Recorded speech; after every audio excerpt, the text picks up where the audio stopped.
everyone. Welcome into the East AlabamaWorks video podcast series. I'm Carl Brady, Program Manager for East AlabamaWorks. We are the Regional Workforce Council for 7 counties of East Alabama. We work with our local business and industries to talk about their workforce needs, training needs, education needs for the workforce in the region, and help make sure that we have a viable, well-trained workforce for all of our employers throughout the region. And one of those employers we're talking to today is Commercial Trade Solutions in Anniston. They are electrical contractors, and we have Matt Sarver, the owner of CTS, with us. Matt, welcome to the podcast today. Thank you so very much for having me, Mr. Carl. It's a pleasure to be here. And we're going to talk a little bit about training and training electricians today. In all of the trades, we need people, and we need people to be trained in the trades. And one of the places where we're seeing people who are retiring out of the system, aging out of their companies, and there's nobody to replace them. And that's in electrical services as well. And you guys are seeing that a lot. Tell me a little bit about what we're seeing in the electrical contracting industry as far as workforce challenges. Like you said, one of the biggest challenges is there aren't enough electricians, period, anywhere. And when you're trying to hire people and train them, it puts, it's not necessarily a burden, but we're having to train everybody from scratch. And what we found is there's not enough training that has been going on to help guide folks into what part of the electrical industry they want to go into. So what we've tried to do is create a way to create that pipeline. We start from the beginning and start building our own workforce.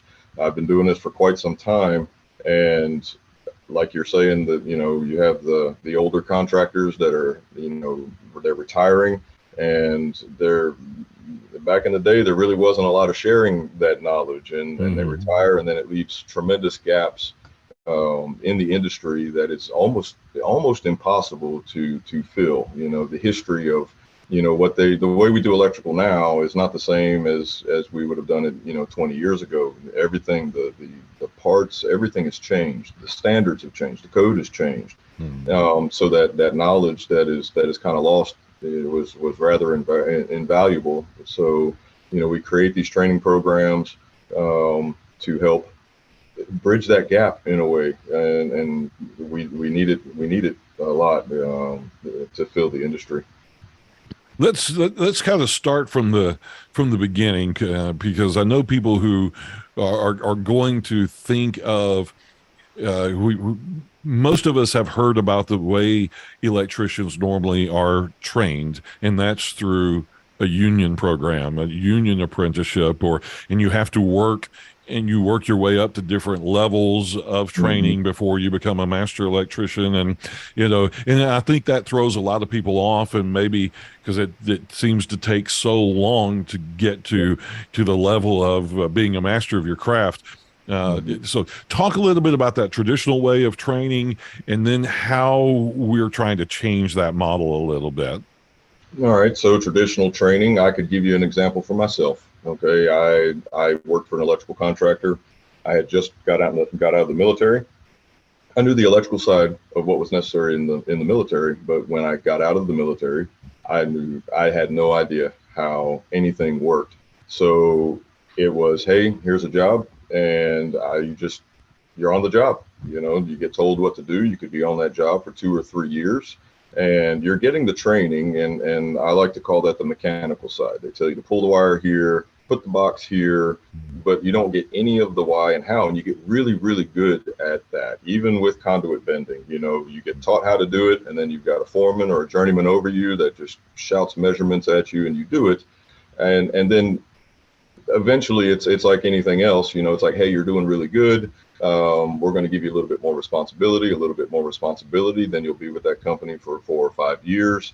And then nothing, you just stay with it with what and it's all in the field training. To be able to test and get licensing, you have to have the book training. You have to understand why you're doing, what you're doing. And that's pretty much the way it's been, at least in the private sector. You mentioned the union. I do know, I've never been part of the union, but I understand that they're very, very strict. Their training is union training, and it goes, from day one to day two, you know exactly where you're at. Your pay structure is structured, but in the private sector, it's not like that. And I would go as far as to say I left that company trying to get the record of the time that I spent for on-the-job training, because you have to have at least 8,000 hours in order to be able to sit for your journeyman exam. If you can't get the one person that knew that you were there, or if they didn't keep the records, there's no proof that you know anything. Mm-hmm. So that's why, if I'm understanding what we're wanting is the old school, and that why it's important to do things the way we're doing them, mm-hmm. is now you have a recorded way through the NCCR, the Alabama Office of Apprenticeship, with a registered training program, that no matter what happens to myself, my company, if they decide to leave, if they get a better offer somewhere, their training is recorded. I know the union records everything, but I know we're talking private sector here. My apprentices, all of their hours are counted. All of their book learning is counted. It goes to their NCCR registration number, their card number, and also the Alabama Office of Apprenticeships registration number for that program as well. And there is a marked progress. There are rules that we have to follow. Their pay scale is dictated, if you would. Ours is very generous. We created that program for them. They meet a certain book level, then they are classroom level, if you would, and then they meet so many hours on the job training, and it matches. So it's not just willy-nilly, what do we have, what don't we have? And then it gets recorded, and it's permanent. It follows you for the rest of your life. And even you can take what you did in the private sector and say you went to the union job, they would be able to take it. Say you didn't finish your training with me.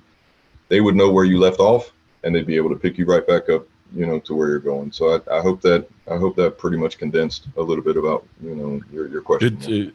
It does. And that leads us to, you mentioned the Alabama Office of Apprenticeship. You guys have been working with AOA for several months now, and you have officially announced earlier this week that you guys have the first official registered apprenticeship for electricians in Calhoun County. And that's important because, as you said, the training, it's a standardized training model that you can put employees through, and even we'll talk some more about some other types of training that you're going to be offering, but talk about the process of setting up a registered apprenticeship with the AOA and how that benefits you as an employer. Okay, wonderful. So I'm going to make a little bit of a correction there, if that's all right. We have to be careful. We can't say we're the first sponsored program. We have to say we are the first small business sponsored program. Okay. And the reason for that is you have a lot of companies that reach out into the area, but they're big, they're huge. They also have training programs. So when we did the research to make sure that we could actually make that claim, that was a lot of time went into making sure that this program didn't overlap with another program, so that we could truly make that claim. And the process was, I knew that we needed a training program, and I knew the NCCR was part of that. And I reached out. It took a little while for them to recognize that we existed. It took a couple emails and some phone calls. And Dr. Mitty Cannon, she is a training sponsor for the NCCR, and she knows everybody. And she put us in contact with Ms. Kristen Holder at the Alabama Office of Apprenticeship. She visited. They have to make sure that we exist and that we're real, and that it's not just somebody trying to I guess benefit from something without having anything to back it up. She spent some time with us and truly enjoyed her time here and understood what we were doing, understood that we were very passionate about this, and she took us on and developed the program for us. We try not to reinvent the wheel. My understanding is we got set up fairly quickly. She would give us information that we needed to fill out. We had to create or accept training guidelines, and they created the program. And it's my understanding is that it is also they're very big with the Department of Labor. Yeah. They go hand in hand. So now we are also affiliated with that. They develop the guidelines, equal opportunity, certain things that we have to have in place here permanently. And then they And gave us let the me just interrupt you quickly there about the relationship with the Department of Labor. You know, the U.S. Department of Labor has always had the opportunity to do registered apprenticeships, but local small businesses, companies had never really been real comfortable working with the Department of Labor in a lot of cases. And it was very time consuming. It was very labor intensive and paperwork intensive. So a few years ago, the Alabama Office of Apprenticeship was started to help small businesses and companies who wanted to do apprenticeships understand the process a little more and kind of be the go-between between the company and the U.S. Department of Labor, and try to take some of that some of the difficulty out of that process. So it sounds like they've done a great job for you of leading you along the process, handling a lot of the paperwork and a lot of the things that that companies are just a little bit leery of when they start talking about registered apprenticeships. So you got your registered apprenticeship now, and I'll let you continue. Oh, no. That's great. With all the information, it's hard to keep all the different entities. I can tell you when I started this, it just started off as a question, how? And in a very short period of time, I have met people that I never thought I would meet. I've met you, which has been phenomenal. And the networking that goes on where everybody is very excited, even with just a small company like myself wanting to create a way for it to mean something to our employees, to their future. So as far as the paperwork was concerned, we had to go through a rigorous process of developing, the plan, what it was going to mean, what it was going to entail. And we went through several rough drafts, and they finalized it, and working with them was great. Like you said, a lot of the paperwork, they handled a lot of the headache for us. I just did what they told me to do, made sure I got them what they needed on time. And it was a phenomenal process. They handled everything. And we finally went through the final draft. Everybody approved that our program is legitimate and that it will meet the needs of our apprentices moving forward. It's a solid program. And then we got awarded our registration. We are 100% registered with our number that'll follow us all the way through. The weight of that is phenomenal. I'm still adjusting. I've had the registration now for a while, but when I talk to new people, when I talk about the training that we're doing, last night we had a conversation, and it dawned on me the legitimacy, the weight of legitimacy, and the impact that it can have. It doesn't necessarily give you that authority, but it sets you apart to say you have this way of doing it, and it worked for generations. But people nowadays, since they're not going into the colleges and they want to concentrate on the trades, it gives them that legitimacy of, I'm part of something that's official, that is recognized nationwide, and it will follow me for the rest of my life. And they get their credentials as well. So it's having the ability to give that to people, and knowing that the credentials that they're going to receive are not just pieces of paper on the wall. They hold weight, and the people that we're training and we've had conversations with understand that and appreciate it. Absolutely. Like you said, it gives legitimacy to the training, and people who are inquiring about the training know that they're getting quality approved training, and especially with NCCER, and get those certifications. They have to do the testing, get the certifications, and those certifications go on the resume, and like you said, follow them through the rest of their career, and future employers can look at that and say, this person is legitimately trained, and they know what we need them to know going into the program. A big part of apprenticeship training is on the job training. So you're offering a combination. Of course, you can't take on a whole bunch of apprentices. You're a small business, so you've got your way of doing that. But the curriculum is a combination of classroom. And classroom education, and then on-the-job training as well. So they get both of those, and the best of both worlds. And the on-the-job training backs up their classroom training, and it's a great program. Yes. And the fact that it's the curriculum is through the NCCR. So it's not Matt's idea of what we should be training them. It's a structured training program. They go through modules. There are four levels, and they're broke down into modules in the NCCR. And sometimes it correlates, sometimes it doesn't. Sometimes we get into things that's like, okay, I know you need to know this, but we're gonna talk about this. That kind of thing. Right. Sometimes it does get a little confusing because of the type of the work that we do. We do residential and commercial, but what the NCCR wants to make sure that electricity is electricity. The theory is practically the same across all industries. Some of it's bigger, some of it's smaller, and it is very, very thorough.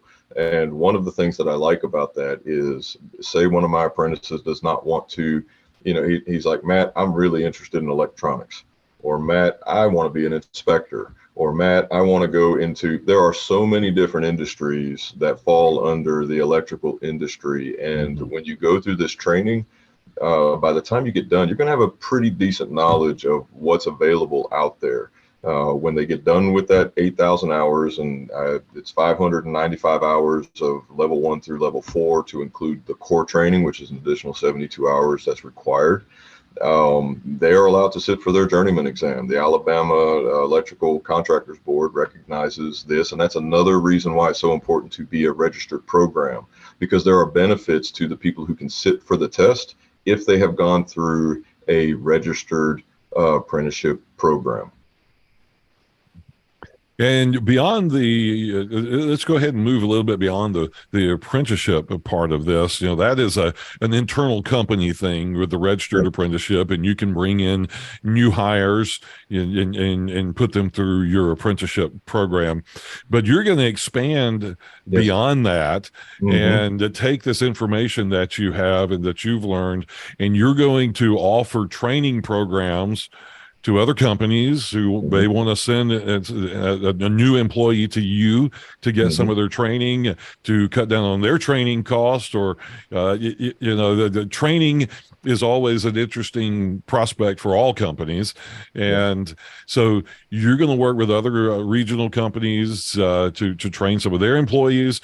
You're going to offer some classes that are available to the general public for basic skills training or core training, and all kinds of different things. So tell me a little bit about your plans for the future and expanding this training to more than just within internal to your company. Yes, sir. So some good news, actually. I didn't actually get a chance to share this with you. I mentioned that I had spoken with Ms. Robinson from the AOA. Information that I didn't know, even though we're going to offer the pre-apprenticeship training program, because if we do it pre-apprenticeship, it doesn't require a sponsor. And I'll get into a little bit about that in just a second. While I was going through making sure that what we were offering on the website was legitimate, that I wasn't stepping on any toes, and I wasn't getting out of line with saying, hey, I'm going to do something. And she says, oh, no, you can't do that yet. She informed me that there is a registered pre-apprenticeship training. So it will be just like our apprenticeship training program. It will also be a registered pre-apprenticeship training program. We're working on that today. My understanding is that I'll be contacted to get that set up today, because I stress the importance of that. Now, the apprenticeship training program requires a sponsor. It cannot be, unfortunately, it can't be somebody that just walks in and says, hey, I want to be an apprentice, but I don't have a job. I don't have anybody that I'm working for. I want to know this stuff. What we mean by sponsor is we work with the West Anniston Foundation. They are sponsored. They are a sponsored training unit. They have people that go through that training. I would be allowed to start training the modules for them because they're part of a group. Now, another company, another contractor that has employees that can provide on-the-job training would also be considered a sponsor. Like you were saying, it's like, hey, I've got a new guy. I want him to start learning how to do this stuff. The core training is not sponsored, and like you said, it does the basic skills. It does communication, material handling. There's a whole list of things. Construction math is a big one for that we can offer to anybody. that anytime it starts giving them the basic skills to get interested in the trades. If that's something, it gives a broad overview of the trades. Safety is a very, very, very big thing. Right. And then we want to offer craft training or skills training, where if you have a company they're going to go on a big commercial job, and they've hired some new people for that, but they need a lot of conduit bending. Conduit bending is a really, really good example. So I would do a 3-day seminar, provide the conduit, and teach people how to bend conduit. And doing it over 3 days gives them the opportunity to kind of start getting that muscle memory in, understanding how the math works, to be able to get their bends, give the students a chance to actually bend conduit over obstacles and do it properly and correctly. And that by itself, of course, there's no certification for that. It's just a time well spent, money well spent, to get that training to help any employer that is doing that, because a lot of time gets taken up on the job. Even though it's on the job training, there's a lot of time, that goes into that, that gets taken away from you just getting the job done. So anytime we can mitigate that or offset that, I'd like to be able to present ourselves as a facility that would be able to offer that kind of training to anybody that would want it. The conduit bending is much more important than the average person probably thinks it is. I spend a lot of time going into manufacturing facilities or warehouses or large facilities, and it's like looking at artwork when the conduit bending is done correctly, and you see the lines running up the walls and through the beams of the roof or wherever your lines have to go. And when it's done correctly, it's like a beautiful piece of art. It is. It's exposed. It's beautiful. And I myself, I go into places where I've worked before, and I see my own work, and it looks beautiful. It's something that I'm proud of, and because it's something that you see. We work in some of these facilities that have, like you said, it's going through the roof. It's exposed, but it's neat, and it's not ugly, and it doesn't draw your attention to bad work. I believe every electrical contractor that does this can attest to, if you see a neat conduit bend job, a nice pipe job, that the electrician who installed that did a phenomenal job, and that everything should be working like it should be. Because if they took the time to make what they could see look good, then you can assume that what you can't see is good as well. Yeah, the same thing with the electrical panel box. Whether it's in a home, you take that cover off, and the wires are just all messed up, and you can't tell what goes where. Right. It kind of question the ability of your electrician sometimes. But if you take that panel off and the wires are put exactly where they're supposed to be, and it's easy to follow the lines, that's like a work of art as well. Yeah, and then watching my apprentices when they successfully do it, and they step back, and it fills them with pride, because how neat you do the job, it usually reflects how well you understand what you're doing and why you're doing it. And I have pictures and video of what it looked like while they were trying, and then I have pictures of what it looks like now that they understand it, and they're so proud. And that also gets marked in their training program, in their performance profiles. Have you done this? Have you done that? How much time have you spent on that? So it's not just with this, it's actually very, very detailed. It's not, hey, you did a thing. It is how much time you spent doing this. Those hours get added up. To the end of the day, you'll be able to say, hey, I've got 500 hours in this particular training section, or of this skill, or of what I'm trying to do. You can actually calculate how many hours a person spent on pulling wire, on setting device boxes, on pulling wire. I think I just said pulling wire, but yeah, it's very, very detailed. It's not generalized. They will know exactly where they stand every step of the way. And the classroom training is important as well. You mentioned learning the why behind the way you do things, and there's a lot of math to being an electrician. You gotta figure out your voltages, your watts, and how many receptacles you can put on this line, how many light switches you can put on this particular line. There's a lot that goes into that people don't see, and you make sure they get all of that training as well. That is true. So that would be, while some of that might be in the book, we meet Tuesdays and Thursdays. My guys come in early and we do an hour and a half worth of training, and any question that comes up. And we're not at that particular point in any of the modules, but I also know that it's time for them to start being able to figure these things. So yes, I do give them that personal touch, the experience that I've had dealing with voltage drop and how do I know it's okay to do some of this stuff. And then I have a particular way of doing things as well. It's the neatness. It is the neat and workmanlike manner. And what does that mean? That's a very important rule. It's right in the front of the code book. It's one of the first things you read, is that our requirement as electricians is to make sure that we install things in the neat and workmanlike manner. What does that mean? My guys don't leave a mess when they leave a job site. I have to teach them how to do that, why it's important. So yes, I also give them the things that I have learned as well, and it's been very beneficial.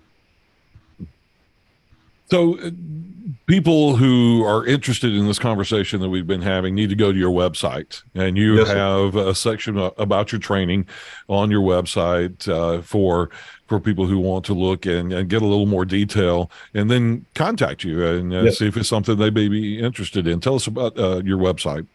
Okay, so the website generally gives a broad overview of the services that we offer, the events that are coming up. The training, as you just mentioned, has been recently added, and we've tried to be as thorough as possible with that. Because it's so many different types of industries that could require our expertise on this or the product that we're offering, what we have decided to do is it's a case by case. Here is the training we offer, and you might have a group that says I have 10 people. You have a group that says hey, I've only got 2 people here. So we'll go on a case by case basis and try and find something that makes sense for everybody and get them the training that they need. It's very detailed. The hour count is there. The time frame for the expectation of completion is there, and a little bit about what is going to be presented is also there. So we have tried to be as thorough as possible.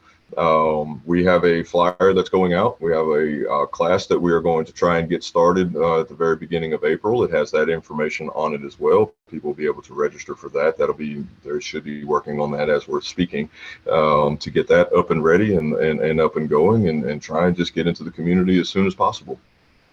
And the website is commercialtradesolutions.com. So easy to find, Commercial Trade Solutions. Again, you are based in Anniston, but you are a regional contractor. You cover several counties, so you'll have jobs and opportunities throughout the area.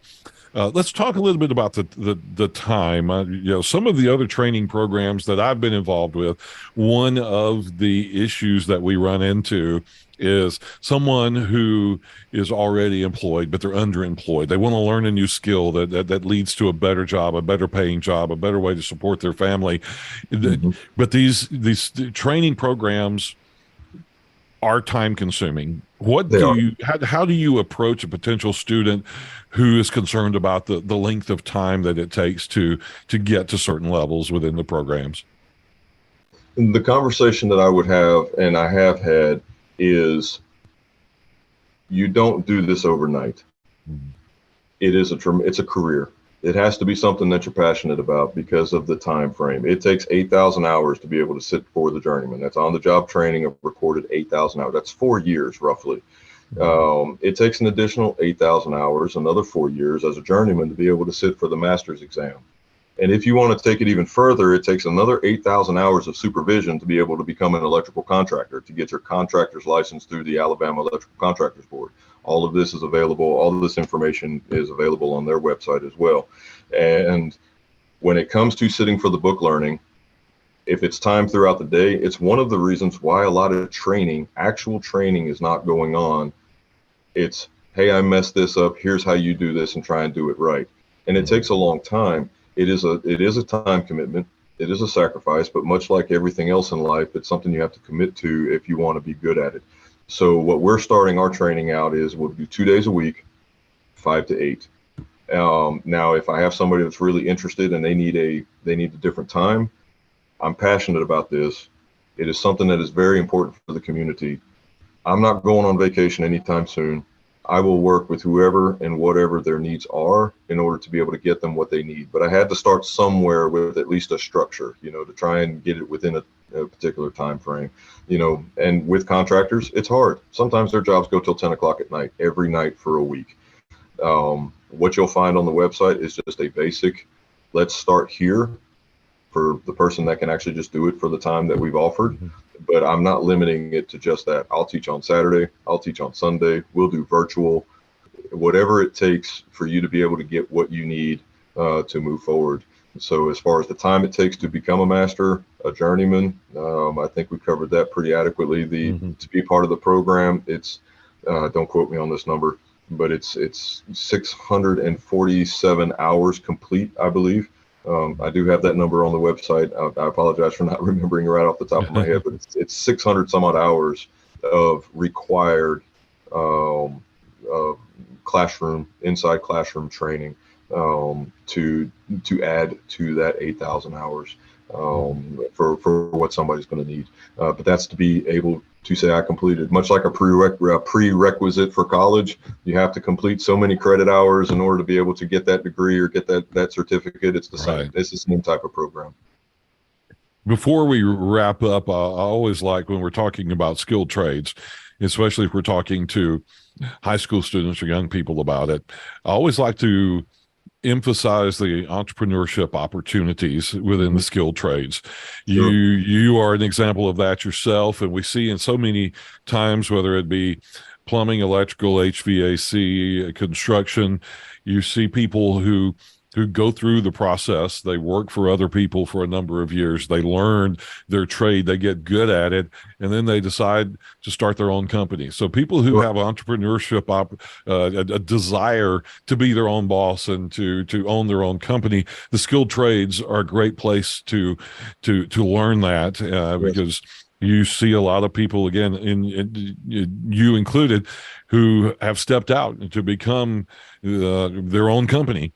Through the education they got through the skilled trades. So talk about those opportunities a little bit and how that affects the business. That's ultimately what we want. Mm-hmm. It is the core foundation. Even if my apprentices who I have trained want to go out on their own, they've been employed by me, I will help them do that. It's not about, as you would say, the money, right? It's about creating people that can go on. It's the younger generation. It's not holding all of this information close to the vest until I can't do it anymore. It is setting an example, getting something that means something, giving you the tools that you need to be able to go out on your own. And I consider it my responsibility to support those people. So if one of my apprentices, he gets the right level and he says, Matt, I really want to go out, I want to try this on my own. I will 100% support that and see if I can make sure that he is very successful in that. It is very, very important. We need to be training people to take our place when we're gone and we're not doing this anymore. And the quality that we offer is the quality and even better that goes forward in any trade. The same thing needs to be happening in HVAC. The same thing needs to be happening in plumbing, much like it's going on in electrical. Everybody knows now they're not going to the colleges anymore. They want to get into the trades, and they're coming in at younger and younger and younger because they know if they're successful, by the time they're 25, 26, 27, 28, they are top tier. And they haven't even hit midlife yet. And their future is so bright, and the directions, you're not locked into any one thing. You could go in any direction that you want to. You might want to go into supervision, be a foreman. You might want to be a project manager for another electrical company. They make phenomenal money, but it's based on your skill level. And there is a lot of opportunity. And I think that if more contractors or more employers would get into supporting the future, I'm 45 years old. I may have another 15, maybe 20 years in this. that's not enough time. We have a whole industry to train. Mm-hmm. It is vastly important. It's not about me anymore. It's about my employees. It's about future apprentices. It's about future people that I meet that I can impart any kind of knowledge to. And you know me, I like to teach, I like to talk, I like to get to know people. So it does come easy for me, but it's something I'm particularly passionate about. I ran into the same problem with my education. I did it that way. The apprentices that were in the field after a degree program knew more than I did, and I had no chance of catching up. They were so far ahead. If I'd have just stayed in a trade and I carried it from the beginning to the end, I don't know, even my life might have been different. You know, I hope Right. I hope to think that I would have ended up here. It'd be nice to do it a little bit earlier, you know, but we can't regain that time. So yes, I hope that answered your question. It is, Yes, we yes. do this for the future, for future generations, and it's a personal responsibility. I'm very passionate about helping the people that come after me and be able to give them the ability to provide a good service in the future. And then maybe they'll say, well, because I went to CTS, or because I met Matt, or because I met Mr. Carl, I am better for it. And that's praise enough for me. That's better than any paycheck, any day. I wouldn't even want it at that point. The satisfaction that I get just watching the people in our current classrooms, it really is phenomenal. Well, Matt, I admire your passion for passing on the skills of your trade and making sure that it lives on and that people have the skills to have a better life, to raise their families and have a good life for their families and love their jobs. That's Yes, sir. always been important to me, as well as, we've talked about my past careers a little bit, and I've Mhm. always been able to tell kids that I've talked to that for nearly 35 years, I didn't go to work a day in my life. I felt like I Mhm. was playing for 32 Yeah. years. I was having fun every day with Yeah. what I was doing. And we want that for other people as well. But Matt, we're out of Yes, sir. time, and I certainly appreciate you taking the time to talk with us about your apprenticeship, your training programs. And again, we'll encourage everybody to go to your website, commercialtradesolutions.com. That's the best way to reach out to you. Your contact information is there on the website. Go to the website, read up about the services you guys offer, the work you guys do in both residential and commercial, and check out those training programs. And any final words before we go? No, sir. Mr. Carl, thank you so much for the time. Thank you for the opportunity. And I look forward to speaking to you again. All right, sounds good. And folks, thank you for joining us on today's East Alabama Works video podcast series. We'll see you next time.